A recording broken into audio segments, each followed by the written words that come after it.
let's take a look. So we have these fingers and this finger, and in the beginning it seems okay. I have to restrike it, so all these things want to play like this.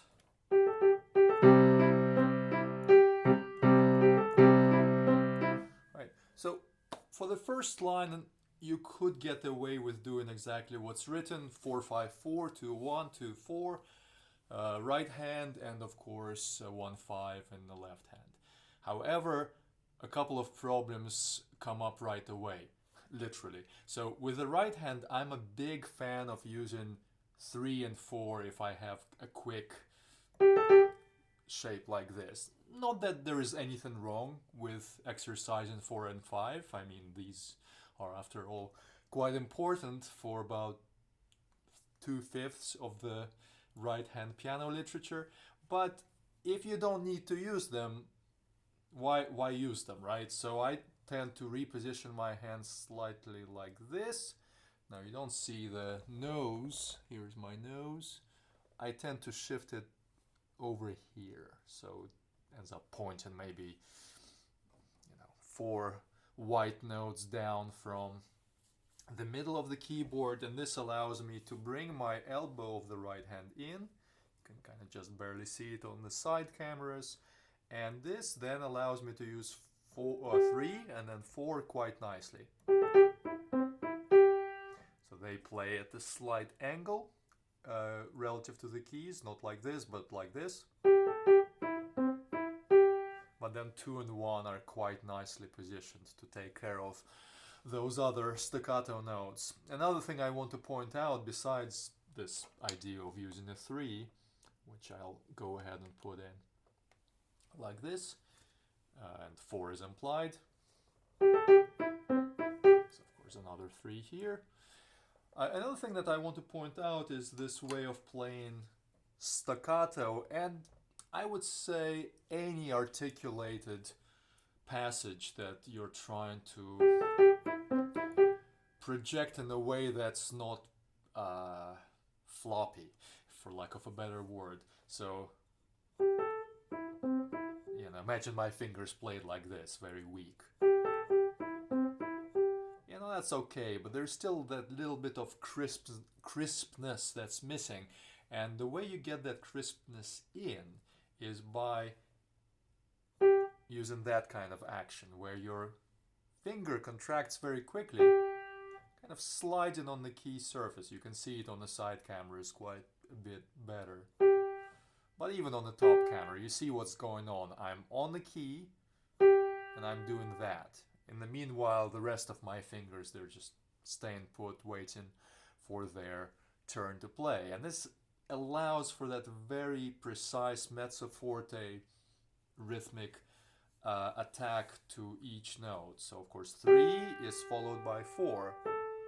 And then what you'll notice, I have to re-extend my 3, otherwise, if I curve them like this and don't re-extend, I'm in trouble for when I have to play that G one more time. So it's a very quick extension. In general, I know that we as pianists practice so much of this bending, what's known as flexing of the fingers this way to press the keys down, that our extension muscles, the ones that straighten the fingers out, tend to be quite weak and not as fast. And I think that both are very, very important. So one more time. My nose is here. Yeah, let me know if you're missing the nose to show my torso movement down the so-called X-axis of the keyboard. Yes, that's what I want to get from my right hand. And then of course on the next line, where you see big boxed 4, measure 4, and the reason it's 4 is because the first measure in an incomplete measure, so it's basically 0. I want to make sure to practice this move. And I'll go ahead and use my boxes like this. So as soon as I'm done with that C, I want to play the C this way, not this way. Right? So when I strike the C with the thumb, the finger instantly shifts as opposed to a regular one position, single position strike where the finger stays put above the same key. You know, a slightly different way to feel it. Kind of swipes and moves. There it is. The rest of the fingers in the right hand stay in position, so no problems there. But let's look at the left hand real quick. So the editor suggests 1-5, right? Kind of makes sense. It's a perfect fifth. 1, 2, 3, 4, 5. Why not? If that's all we had to play through the entire piece, then I actually have an immediate question. 5 is relatively weak. Again, nothing wrong with exercising its strength, but 1 and 3 are much stronger. Right? You have a lot more control to play that perfect fifth harmony in the left hand with 1 and 3 than you do with 1 and 5. So why not? Okay, so you're playing 3 a little more diagonally, big deal. And there's even a greater reason for why I would say 1-3 makes sense. Look down here. See anything interesting right here? So in fact, it happens anyway because, getting into it, there's this perfect fifth with 2 and 5 right there. And that naturally positions 1 and 3 above G and C. So if we're going to play G and C with fingers 1 and 3 at some point, why can't I start with 1 and 3 right away? So I'm going to go ahead and do that. It's a 3. Right? Which means that all I have to do is slightly reposition the thumb like this. And that happens right here. Whoops. I can't do that. One more time. There it is. Yeah.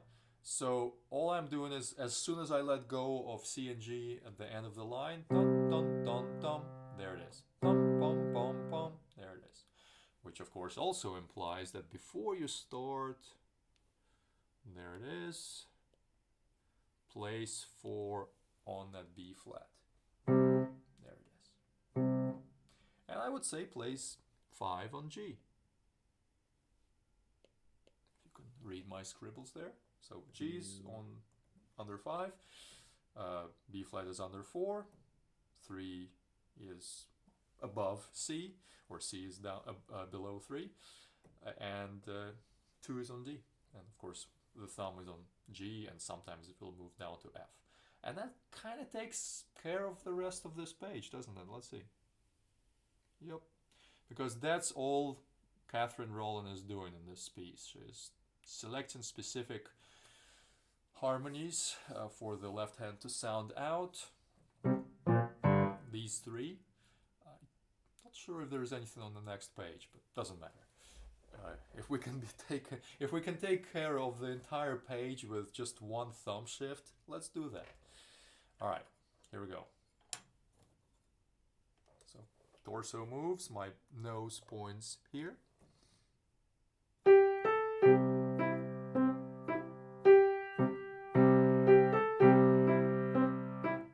Right, and I'm going to stop right there at the end of the line to check that indeed the 2 thumbs moved. So the right hand thumb moved to D, the left hand thumb moved to F. I'm slightly off G in my 5th finger there, so maybe watch that. And again, let's say you have a smaller hand. Not a big deal. Let's say it's too much of a stretch to do that. Usually not, but some hands are different sizes. So sure, you can always allow your 5th finger to not stretch out quite as much. But as soon as you're done, and you're now with the thumb pointing to F, yeah, for sure, make sure that the 5th finger is above G. So that's a little optional. Where's my pencil? There it is. Cannot see white on white. So right here, some hands don't need it, but maybe you might need it. So 1 and maybe a 5. Maybe. Make sure that's happening right there at the end of the line. So let's continue. Let's go forward. Measure 4, measure whatever, 8. Those two lines. So of course that would now be 1 and 4. 1 goes here, 4 goes here. And then as soon as I'm done, bam. 1 is back on that G. Nice thing is, just like in many traditionally written pieces, chunks repeat. 1 through 4, let's call it alpha. Well, in fact, the pickup to 1 would be the beginning of alpha. And it continues to 4, and then alpha comes back here. But it's a little different as it goes on, so I'm going to call this alpha 1, and this is alpha 2. Just to show that they're similar, but of course there is some difference. So let's look at that difference. Yes, of course, again, if you're okay with my idea of using the stronger 3-4 combination here, make sure to correct all these editorial fingerings. Of course, down here as well. That's an alpha 1 up an octave. Can label it already. Something like this. But yes, let's first look at alpha 2.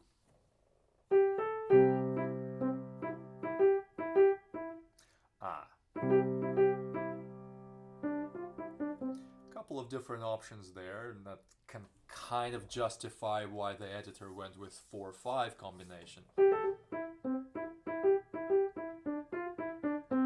Well, not really, because you still have to move either way. Whether you use 4-5 or you use my 3-4 idea, you still have to move. Is this 3 a good idea? I don't think so, because 2-4 is stronger than 3-5. So if I were to do it, I would do this. 2 and then a 4 right there. So a slight shift. Maybe even right there. As soon as I'm done with 3 plain G, I'm going to have a little moment right there. I don't know if you guys can see this on a small screen especially, but that's a 2 and the 4 preparation. So these preparations are extremely important if you want to have a no stutter, no worry performance. Because if I'm in position, I just can keep playing whatever notes are under my fingers and no problems. As soon as I have to move, that's usually the problem of panic for most of us pianists, because unless you're prepared, you're now thinking, oh, I'm not quite there, what do I do, right? So practice from the get-go this idea of plucking the 3, right, where you see alpha 2. You plug the 3 and then you put the 4 in the place of 3. So there's my 3 just plucked, and then I reposition 4 like this. There it is. And that's a move. It's a very specific shift, pluck, shift move that as pianists we don't usually spend enough time perfecting, because we think, oh, as long as I play the note, boom, I'm done. The more and more I teach, the more and more I myself play, the more I realize how erroneous this concept is. This is one way to play a note. That's a completely different way to play a note. Let's say you have to play something here and then you have to play something up there. But by extension it means that's a different way to play a note. That's a slightly different way to play the same note. That's a different way to play a note. That's a different way. So every time you have to reposition the finger to play, to prepare to play a different note later on, it should feel like a different way of actually playing the note itself. There it is. So every time, that's why in all my other videos you see me highlight these moments to point out that that's a practice session of a few minutes at least. Right, until that snap starts to get more and more automated. But how nice is that, right? As soon as I'm done with that tricky cyan colored preparation, I can play the rest of those two measures just fine, except one little caveat. I'm not using the thumb for a while, and what is going to happen in the end of this line, I'm going to have 2 here, which means I'm going to have a 1 here. I don't want to shift this, 2-2. I could, but I'm actually not going to. I just want to play 1 and then shift to 4. Again, a little squeeze of the hand perhaps, so that I can, not even much of a squeeze really, it's a squeeze extend, so I'm really just shifting down by 1 white key. Right, like that. And this allows me to finish the phrase with 4, 3, 2, and then 1 on the next line. Is that the only way to do it? Not necessarily. You could maybe even do, maybe reach over with 2 like this. Let me know if you're practicing this piece and you're finding that some other patterns make as much sense to you as what I'm suggesting. Let me know. But I'm going with this 1, 4, 3, 2, 1, which means I want to plan ahead, and I'm going to plan ahead right there. Let's color it green. Right, so I've got a cyan to practice, to bring in the 4 like this, and then, well, actually not just 4, also 3, because 3 is on G, so if 4 moves to G, then 3 automatically moves to F, but I don't play F with 3 anyway. But then on C, I want to have that side swipe in action to bring it to D at the green highlight. First stop, second stop. So that green, practice, practice, practice, there it is. And then eventually, right, combining those 2 micro shifts, the cyan followed by green in immediate succession. All right, so then that finally takes care of everything leading into the downbeat of the last measure in this line. And at that point, we shift slightly to the left.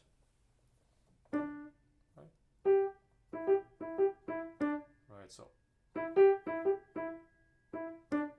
let's highlight it with what? Indigo, if that's okay with you guys. Right, that's what I want to practice. So not too bad, just 3 little shifts that we have to control in this line. Again, we don't have 6 fingers, so there's no position exists where we could place all fingers above all the right keys and not have to move. Whatever fingerings you choose, you will have to move somewhere. Right, so if you forget, let's say you leave 3 and 4 there. You could use 2 and 3, by the way. That's another possibility. I'm going to kind of leave it out there as an idea instead of using the more traditional 2 and 4, right? Where you have consecutive groups of a consecutive group of white keys under 4 fingers. You could stay with 3 on. So I'll kind of do a slash maybe like this, 3, and then you just stay in position. Right. Actually eliminates that cyan completely. What if we did that? What if we tried to not worry about that 4? Stayed with 3, eliminate this cyan shift entirely. That's a nice idea, isn't it? It's a bit of a stretch, but we've just been practicing doing that.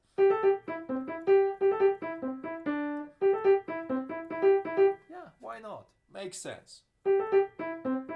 I was trying to go for that compromise. I was thinking earlier, well, you know, there's that 3-3-5-3-5 idea.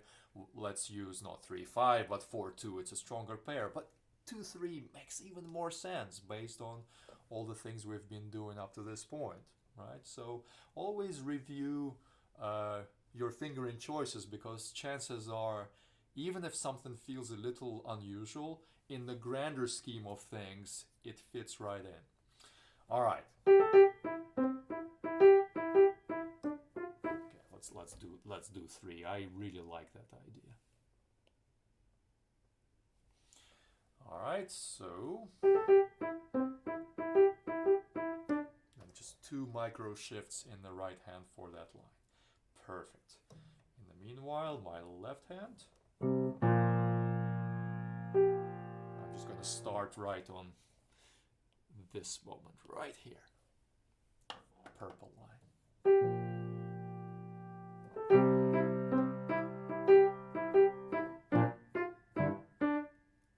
So just before we leave this second line, slight adjustment to the thumb in the left hand one more time. Again, what a shame. If only we had 6 fingers in each hand, then we could have some finger for this note, some finger for this note, this note, this note, this note, and then the 6th finger for that key, and then we're set for the entire piece. Wouldn't that be nice? Right, so actually, if your hand is big enough, try to reposition right there, yeah, right after the B flat F interval, and if not, you can wait until the final GD 5th in the left hand. Right? So try both ways, either that and then this, then you're set, or if it's too much of a stretch, maybe smaller hand, then just play and then reposition right here. Try not to leave the B flat though. I was maybe a little too eager. Right, so you just extend the thumb, maybe your 5th comes in a little bit like that, that's alright, but make sure you're prepared. Alright, let's quickly have a look at the rest of this page. So we have this. A1 comes back, but up an octave, so